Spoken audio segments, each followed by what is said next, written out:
Welcome to 101. I'm Greg Bassey, your host from the Salisbury Independent newspaper. It's a big day here at PAC 14. We have a newsmaker in the house, Steve Miller from the Wicomico County Parks and Recreation Tourism Department. Welcome, Steve. Thank you, Greg. Good to be here. I forget to bring this up because it happened during the Folk Festival, so I missed it. But you guys had your big anniversary special there in September.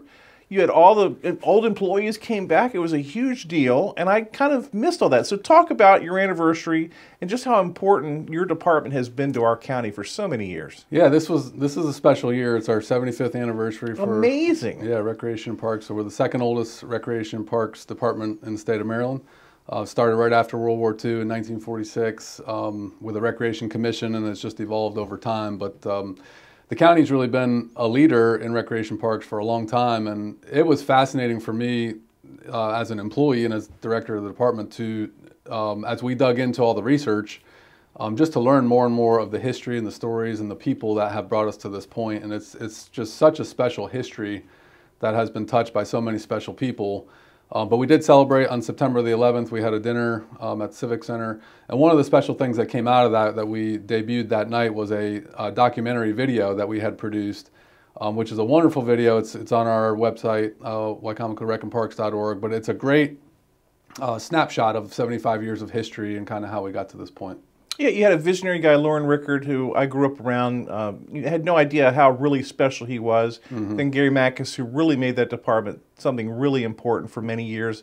And you've been a great successor to both of those guys. So it's just amazing how lucky we are in this county. I thought all counties were like this, but when I actually went to college and went around more, I realized that we had a really unique situation here. Yeah, and it's something that that I've just grown to appreciate just how special it is. And I've worked in other places. And when you think about 75 years of history, and there's been 3 permanent directors in a department, 30 some years for the first 2 guys, and who knows how long I'll last. But it's really a rich history. We're very blessed as a county and as a department, and I think our staff, it's a great thing for our newer, younger staff to see, to understand and appreciate that history, because I think it builds culture and hopefully perpetuates it moving forward. Yeah, Ed Urban, who's still in town, who came to town with Grumman. Yeah. I remember the story when they were trying to decide whether to build a plant, where to build a plant. They subscribed to all the local newspapers where they were considering going. And the strong point for Salisbury, and that helped make the decision, was that the Parks and Recreation Department was so good here that they wanted their employees to have access to something like that. Yeah, I've heard similar stories from Ed personally over the years. And he's still here. He's still here, and actually he's contributing to it. I mean, in addition to all the things he's done, they've got the Falcon sports program down there. My kids have participated in their programs, and they do a really great job, and it complements the things that we do. So he's contributing towards the quality of life and really enhancing it, he and his family and all that they do down there. That's excellent. Yeah. Okay, you've been in the news a lot lately over something that seems silly, but it's not. It's really important, and that's pickleball. Yeah. So we have proposed and got approved a renovation of Harmon Field to install 12 pickleball courts. So it'd be our first exclusive pickleball complex in the county. Pickleball is one of the fastest growing sports in the country. There's a huge local pickleball community that really hasn't had a home or place to play. And so we've put this project forward and got the funding to do it. And we're excited to see that move forward. I think it's going to be a real great asset for the community for many years. And you've made a great deal with the YMCA also. Yeah, so the Y was, I mean, that was one of the selling points of Harmon Field. There were many reasons why we thought that was a good fit, but the Y was really that piece that really connected everything together. So the YMCA is adjacent. They've agreed to contribute $300,000 to the project, which is really unheard of, and I think the Y hasn't gotten enough credit for that. Just the fact that a nonprofit would contribute in that way is really remarkable. But in addition to that, they're going to share their parking lot, which is adjacent, which will help because I think we're going to get a lot of people there frequently. And they're also going to help us program the facility, which helps us in a lot of different ways. So we'll be able to offer a very wide menu of programs, from youth programs to adult programs to senior programs. So it's really, and you know, you look at the Y, they have a similar mission to what we do, which is to improve quality of life. So to see all that come together and to have that opportunity, it's just really exciting. Yeah, so it's a win-win. It's an amenity for their members. They organize a lot of the events there, so that saves you from having to add staff or divert staff. You guys will do the maintenance, which you guys do great. It's just like a no-brainer to me. Yeah, we think it's a great fit, and you know, even the Y. I'm a member of the YMCA. They have struggles like many people do in finding even within their own gym space. There's a tug of war always going on that pickleballers want to play, and basketball, and you always have that tug of war, and we see that in our parks as well. So this gives the pickleball folks a place to go that's theirs, that's exclusive, permanent, and it is a win-win. It's great for us, for the Y, for the residents. We just feel like it's a winner. And Harmon Field, to me, has always seemed kind of underutilized. I've never really understood what goes on there. You see basketball, but I think very rarely do I see baseball or softball there. Maybe it goes on, maybe it doesn't. When I was a kid, we were on that field all the time. It was constant use. But it just isn't the same as it used to be, I don't think, at Harmon Field. No, not at all. And I started with the county in 2009, and it's dwindled since that point. And there's a lot of reasons for it. You know, we built the athletic complex. There's ball fields everywhere. But especially when I think around 2015-16, we had to take down the lights. That was one of the things. At one time, you didn't have a lot of lighted fields in the county, right. So that became a hub. And when you lost the lights, it essentially became a practice field, right. And it's dwindled even since that time. So it has been underutilized. We think the basketball court gets a fair amount of use. Most often when I drive by there's people playing basketball, but I think in a year from now, we're going to see an awful lot of people there, and that's pretty exciting. Right, you're going to get 2 lighted courts. My hero, Butch Waller, spoke at one of the hearings. Yeah. He was like, this is great for us. You know, we want basketball. We love pickleball. Yeah. So I respect him in terms of knowing what's needed.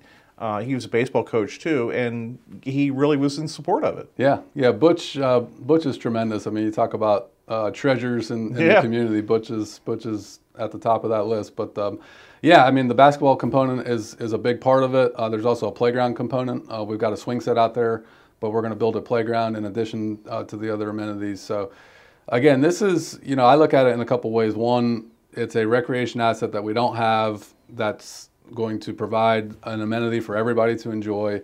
But it's also, and we mentioned this in some of the public meetings, an opportunity for us. One of our strengths is leveraging our parks and our facilities for sports tourism. Right.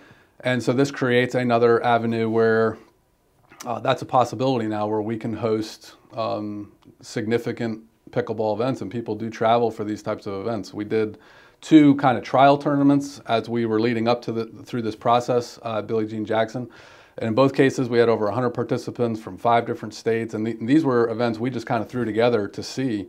So the interest is there, and I think this is going to be a very highly used facility. Yeah, I think it was last spring or maybe late winter, whenever it was, when you had one of the events, and you all posted a bunch of pictures on your Facebook page, and I was like, I know all the people that are playing pickleball. I didn't know these people played pickleball. It was like a huge turnout.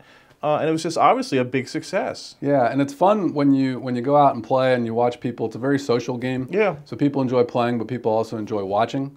And when you look at the folks that are playing, it's just a very interesting mix of folks. And that's one of the things I really like about it is you've got younger, you've got older, you've got different gender, race, whatever. It's a very inclusive sport, and I think a lot of people are going to enjoy it. And those that don't even know how to play, I think one of the things that's brought to light through all the public attention this has gotten is what in the world is pickleball. Right. So I think folks that don't know what it is will have an opportunity through clinics or lessons or just drop-in play to learn the sport, and it's a great sport for people to stay active. There was some strange controversy involving Pony League. Perhaps they wanted access to that field to create a program for girls softball that they would run. Pony League Park is right around the corner from there. It's all in that same area. But you've agreed to work with them to try to find a location if they want to expand out and have a girls' team. Yeah, we work with all sorts of groups in the community. In fact, we meet with the Pony League tomorrow to look at some different options. So I'm confident we can work with anybody to find options. So again, that if people are looking for places to play, whether it's a county facility or a Board of Ed facility or a private facility, there are a lot of options, and we're certainly happy to help people find homes. One of the themes of this show is that I'm wrong about everything. Okay. So when I first heard about Field 7.5, I was like, oh, that's nice. That'll be a nice thing. But, like, who really cares? That thing is incredible. I mean, with the vision for that, are you responsible for this? In part, but honestly, that was a community-driven effort, and I've told the story many times, but really I give credit to Chris Bitters with the Shorebirds. He and I had a meeting. We meet often about many different things, and in one of our meetings, we were brainstorming about some community things, and Chris is the guy that first asked me the question. He said, "Hey, have you ever thought about Challenger?" And it just kind of lit a fire, and I was like, you know what, we've never really done much in that segment of the community. So we started to do the research and started to look at how little is really out there as far as opportunities and facilities on the whole lower shore. Right. Contacted Special Olympics, the boards of education in the 3 counties, all sorts of different people.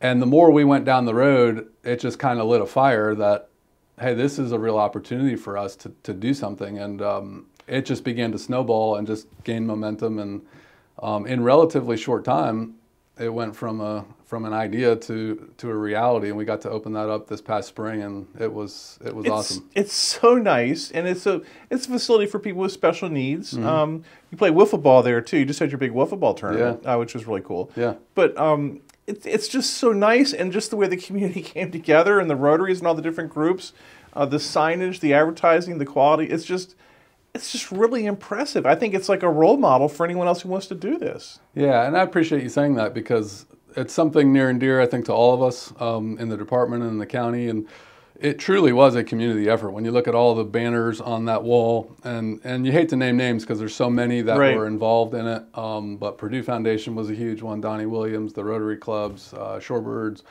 The list goes on, but it was really the community rallying. And, you know, you brought up the 75-year anniversary.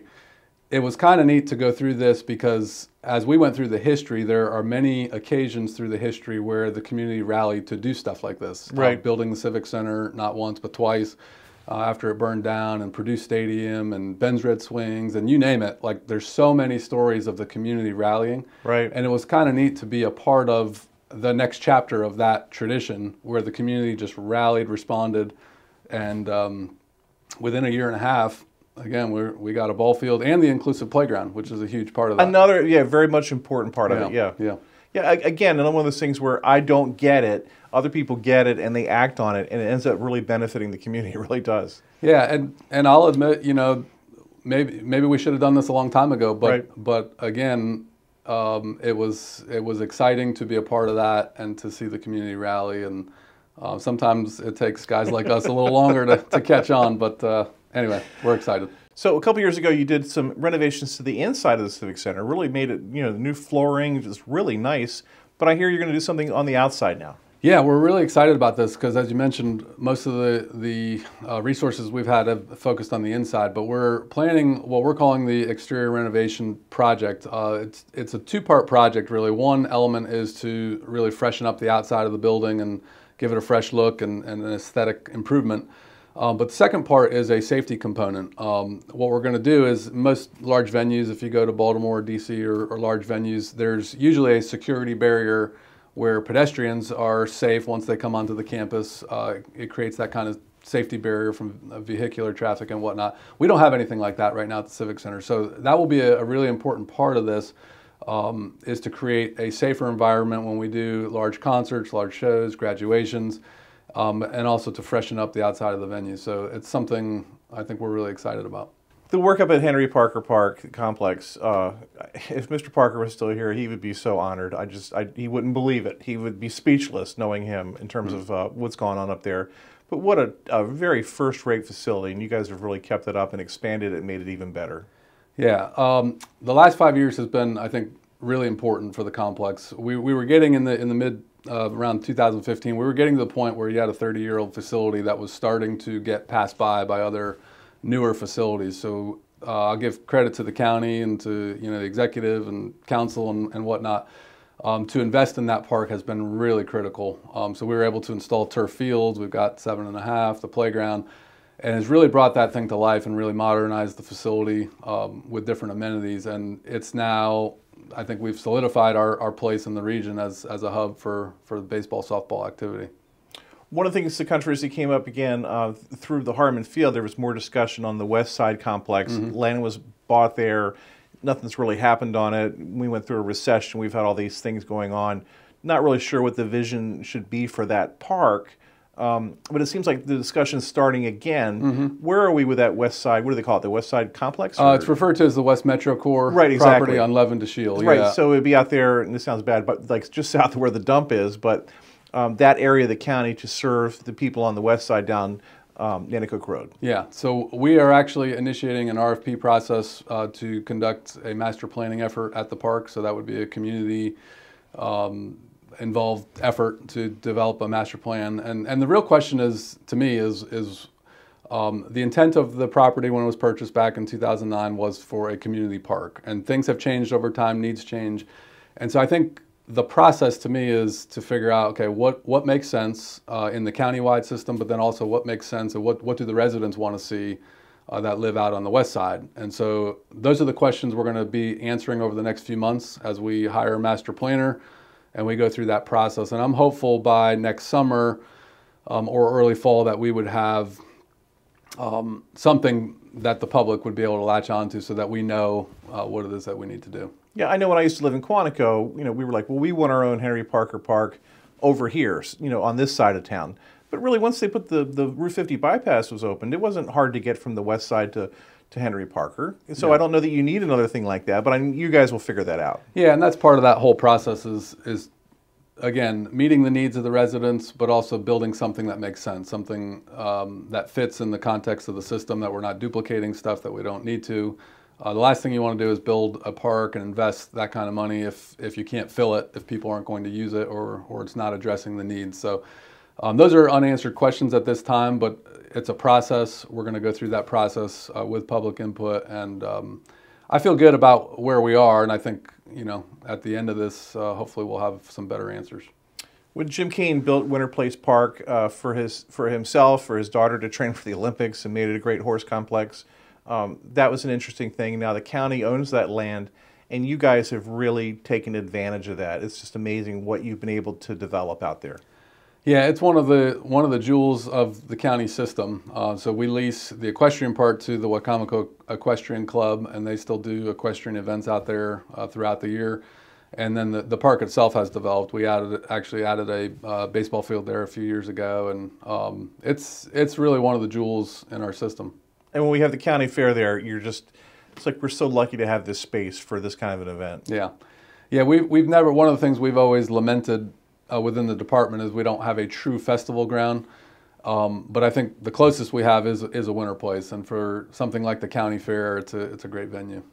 Talk about all the programs you have. You have the recreation column that runs in our paper, and I'm impressed at the diversity of the programs, how accessible they are, how you try to hit all the different demographics. Talk about some of the ones that are your favorites. There's so many. Upcoming, we have the WYBL, which is a youth basketball program, which we started, I believe, 3 years ago. So that's a great program. We run a lot of really neat special events. This past fall, we did the Pemberton 24 event, right, which was really unique. Again, event. A great turnout for that thing. Yeah, you had almost 400 runners from all over, so that was fun. And the Civic Center, of course, being a part of our department, there's a lot of unique opportunities at the Civic Center as well with dog show, monster trucks, all the different types of programs and shows. But we do try to offer a variety. It's hard to hit everything, and we try to balance it with what the private sector is offering. There's certain things, we mentioned Ed earlier. They do a great job running lacrosse, so that's not a space that we operate in, sure, because that needs being met. So it's a balance and trying to figure out where we fit in, but we do try to provide opportunities for everybody. Yeah, historically, I mean, like we all went out to Henry Parker for soccer for a long time, and then we all went to Crown, and we went to Henry Parker for lacrosse, and then we all went over to Crown or to Falcons. So, right. and Parker became more of a softball baseball complex. So right. You're playing to the strengths, and it's the private sector, or nonprofit sector mixed in with the government sector. I just love how it's so organized, and like all the kids are getting fulfilled without any duplication of services. Yeah, and I think that's an important point, because our role as county government, I feel like, is to provide opportunity for folks. But there is no need to duplicate service. There's no need to compete where you don't need to. If the need's being met, we can redirect our resources to other things, and I think that's what's allowed us to do things like 7 1/2. We've partnered with the MAC to offer some senior programming. So it gives us the opportunity to look for partnership, to look for opportunity to meet the needs of the public. How is the Civic Center doing? Civic Center's been controversial in the community because it lost money for a long time. I think what breaks even, or now it's a profit center. Alcohol certainly has helped. But what's going on at the Civic Center? How's it doing? It's doing well. So it's never made a profit. Okay. To set the record on that. So very few publicly owned, publicly operated venues like that make a profit. So there is a tax subsidy that goes with it. We're doing okay. We're coming, obviously, with the pandemic. For a year, we weren't able to run events, so we reinvented ourselves a little bit through that year, just in trying to stay relevant, stay active. We became a mass vaccination site, right? 1 of 6 in the state. Just got my booster there the other day. There you go. Thank you. Yeah, no problem. We're still hosting jury duty, so civic functions that need to happen. And right now, so a couple good things that have happened. We were able to secure a federal grant. It ended up being, there were 2 rounds of it, but we ended up getting over $2 million grant. Called the Shutter Venue Grant, and that was for lost revenue during the pandemic. So that's really going to help us as we go down in the future. If you do have a bad year, because entertainment's hit or miss, it's disposable income kind of thing, we have that there to kind of get us through those times. So that was a huge plus.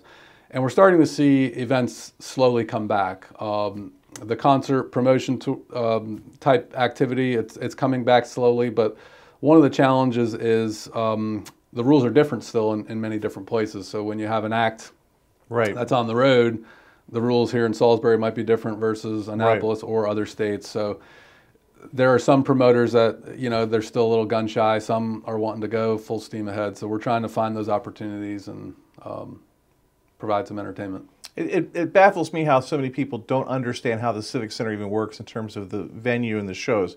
They think that you're the one who thinks, well, we'd like to have Alabama come in and perform. Well, it's not like that at all. You have a building and you lease it to a promoter for a show. They take the risk. So explain how all that works to me. Yeah, so all the shows work differently. So in some cases, it's strictly a rental. So if someone wants to come bring a show, they rent the facility and they perform the show, and we just charge them rent and labor and whatnot. There's others where we co-promote, so we would share risk in a show. And then there are some occasions, and this is more rare, where we would actually promote our own show, and that's where you take the full risk of the show on. That's a possibility. We have the flexibility to do that, but we try to be judicious with that, because taking tremendous risk like that can put you in a tough spot, especially as a publicly tax-supported venue. So it's a balance, and we run a little bit of everything, and then we also try to balance the other parts of the Civic Center, which is there's civic functions, there's recreation functions, so you have graduations there, you have proms there, you do other things that are important to the community. So it's a balancing act to try to generate revenue on the one side, but also, meet the needs of the public, and we try to walk that line. About every 6 or 7 years or so, someone comes up with the idea that we need hockey at the Civic Center, and they want to expand the Civic Center. Go across the street to where you have the parking lot and all that stuff. Where is that? Is there anything going on with that? No, not really, not now. It was kicked around a few years ago, but I think for something like that to happen, you really need the stars to align as far as an ownership group, a league that would make sense. A lot would have to come together facility-wise. We're not set up currently to do that, so there'd be a significant investment to set yourself up like that. So to do that, you'd really need to be sure and really need the stars to align, and to this point, that has not happened. It's a silly thing, but my favorite event of the year is coming up, the Turkey Trot at Pemberton Park. So about 80 pounds ago, I used to run in it religiously. I loved it. I looked forward to it. I would eat like a pig afterward because I had worked out in the morning, done so well. Pemberton Park, just what a great thing that has been. Yeah, Pemberton, again, is another jewel in our system. We do have the Turkey Trek coming up on Thanksgiving Day. And, I will not be participating this year. I will not either. So my 3 boys will be, and I will be waiting at the finish line with a cup of coffee and a donut, hopefully. But yeah, Pemberton's wonderful. We I think, are blessed to have a facility like that. One of the things I'm excited about is the development of Pirates Wharf which hopefully will come online here in the next year or so. See, now I'm not as excited about Pirates Wharf, so try to sell it to me. Why should I think Pirates Wharf is a great idea? Well, it depends on what you're looking for, but one of the things that's exciting is water access. There's very little on the Wicomico as far as being able to put a boat in the water. None, yeah. Yeah, so I think that's, for boaters, that's certainly an exciting part.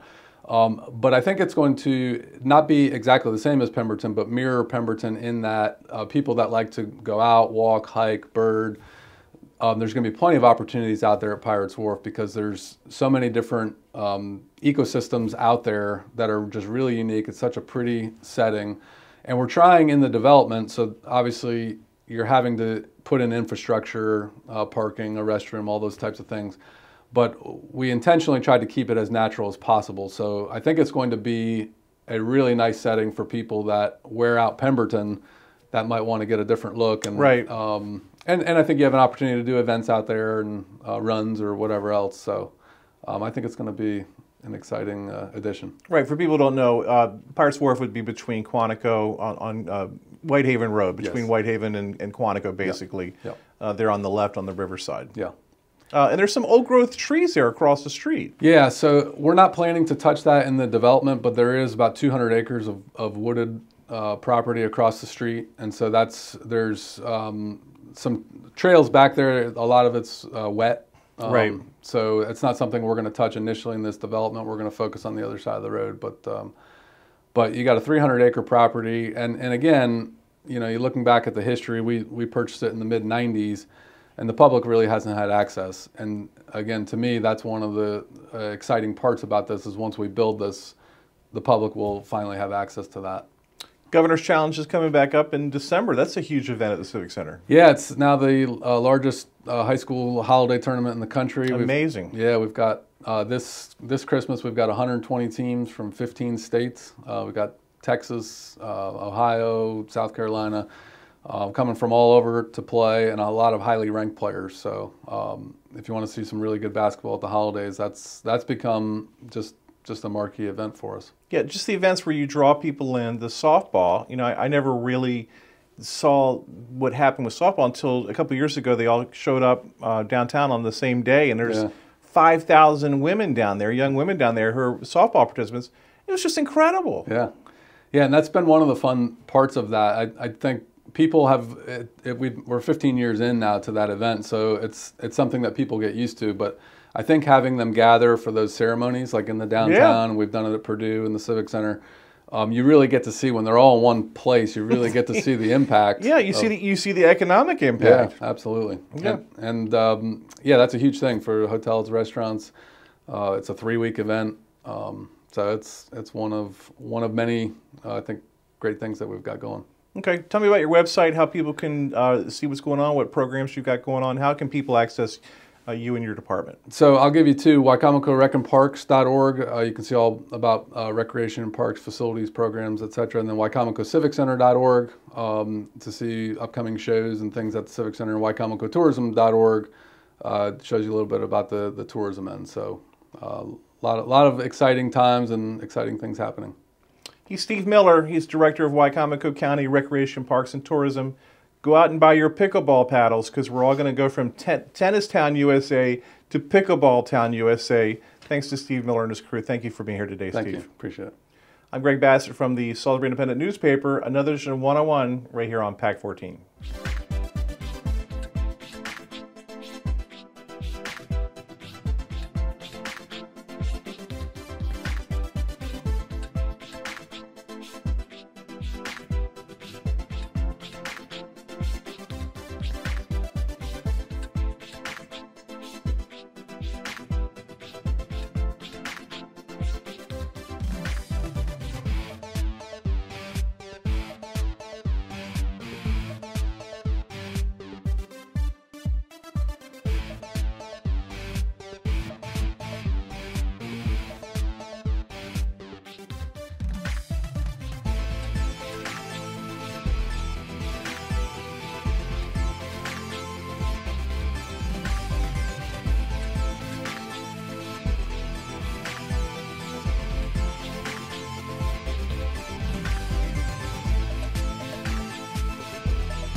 First Shore Federal is proud to support PAC 14 and one-on-one.